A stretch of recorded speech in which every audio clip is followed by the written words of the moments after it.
Olá, amigos, sejam todos muito bem-vindos. Em meio à greve do INSS, greve dos médicos peritos, em meio a toda esta turbulência, ministro do Trabalho e Previdência quer que servidor do INSS tenha regime de trabalho com características análogas à escravidão. É o que diz a FENASPES. O ex-presidente do INSS e hoje ministro do Trabalho e Previdência Social, José Carlos Oliveira, em um evento para gerentes da Superintendência Sul SR3 do INSS, na última quinta-feira, dia 7 de abril, tratou como sendo normal a categoria trabalhar à noite, nas madrugadas e aos finais de semana e feriados, sem delimitação de jornada de trabalho, como se fosse uma, entre aspas, escolha dos trabalhadores e trabalhadoras exercerem suas atividades nestes períodos, sem nenhuma garantia de direitos, como hora extra, insalubridade e adicional noturno. Vejam bem o que está acontecendo no INSS. Além disso, segundo o ministro do Trabalho e Previdência Social, José Carlos Oliveira, os servidores e servidoras estariam sendo, entre aspas, beneficiados por uma cultura de abatimento de metas do INSS, como se os problemas estruturais dos sistemas do INSS fossem uma exceção e não uma rotina no trabalho dos servidores e servidoras. Isso porque, segundo o próprio José Carlos Oliveira, os sistemas do INSS caem, entre aspas, durante o dia e quando não caem, ficam lentos e instáveis. Como se isso já não fosse um descalabro suficiente contra a categoria, o ministro José Carlos Oliveira afirma que os servidores têm, entre aspas, 30 dias para produzirem e cumprirem suas metas de tarde, de noite e aos finais de semana e feriados. De acordo com a FENASPES, o que mais choca na fala do ministro é a sua total insensibilidade com o adoecimento da categoria e as jornadas de trabalho extensas e extenuantes, inclusive afirmando que não é verdade que há servidores e servidoras morrendo devido ao excesso de trabalho, acusando as entidades representativas dos servidores e a própria categoria de, entre aspas, mentirosos. Esgotamento. Diferentemente da fala do ministro, as jornadas extensivas e extenuantes, sem horário e dias definidos de trabalho, têm levado a categoria ao adoecimento e à morte, conforme os dados do próprio INSS apresentados na reunião com a DGP no último dia 6 de abril. Apenas nos últimos 4 anos foram apresentados 31 mil atestados médicos, 25 mil deles com período superior a 15 dias de afastamento.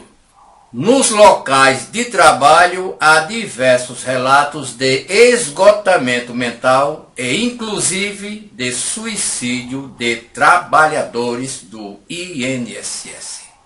Quando o ministro do Trabalho e Previdência Social, José Carlos Oliveira, disse que pretendia diminuir essas filas do INSS, dando um abono aos funcionários, nós falamos aqui no mesmo dia que isso não daria certo. porque não há um quadro de pessoal suficiente para esta demanda. É dar mais trabalho a quem já está super atarefado.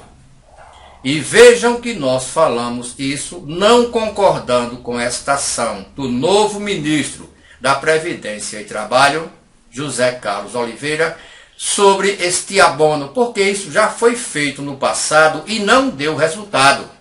O INSS precisa uma mudança estrutural completa, mais funcionários, mais dinheiro, tecnologia avançada, modernização do parque tecnológico e assim por diante. Não é dando mais trabalho a quem já está super atarefado que vai resolver este problema.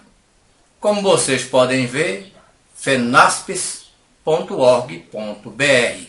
Ministro do Trabalho e Previdência quer que servidor do INSS tenha regime de trabalho com características análogas à escravidão.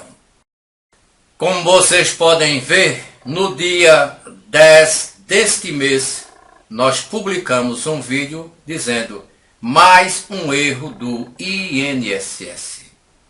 Este erro do INSS para nós é tentar dar mais trabalho a quem já está super atarefado, dar um abono.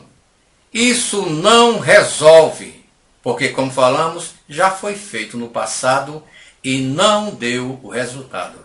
Eu não sei o que acontece, que o governo federal não quer fazer concurso público. Vejam que há um déficit de 20 mil funcionários no INSS. Faltam 20 mil servidores. Agora, dar abono, forçar o cidadão a trabalhar de manhã, de tarde, de noite, de madrugada, final de semana, para diminuir uma fila, é uma grande brincadeira. Aí eu volto a MP 1006/2020, quando o relator era o deputado federal capitão Alberto Neto, que prometeu em canais de amigos, bradou aos 4 ventos do país: se nós aprovarmos a MP 1006/2020, vamos acabar com as filas do INSS. À época eu perguntei como seria este milagre, porque 4 governos não conseguiram. Se o deputado capitão Alberto Neto iria pegar uma varinha de condão, gritar Alakazam e as filas desapareceriam. Não aconteceu. De lá para cá só faz aumentar. Esta fila já passou de 2 milhões de brasileiros. E não é esta atitude do novo ministro da Previdência e Trabalho, ou Trabalho e Previdência, que é a mesma coisa, que vai resolver. Aqui está a prova. No dia 10 deste mês, nós publicamos um vídeo dizendo mais um erro do INSS. Este erro de super atarefar o servidor do INSS, porque não dará resultado. É o mesmo ministro que, à época, presidente do INSS, disse que zeraria as filas do INSS até o mês de julho deste ano. Com essas medidas, hoje não é mais presidente do INSS, mas seriam com essas medidas que José Carlos Oliveira pretendia acabar com as filas do INSS. Está de brincadeira, essa é a verdade. Este é o pensamento da FENASPES, como vocês estão vendo. O pessoal realmente não está gostando muito, nem era para menos, porque isso não dará resultado. É greve dos servidores, greve dos peritos médicos, e no meio disso tudo fica o segurado do INSS. É o que paga o pato sem ter nada a ver com a questão. Mas aí está, nós vamos deixar a fonte desta matéria na descrição do vídeo. Hoje é quinta-feira, dia 14 de abril de 2022. Muito obrigado a todos.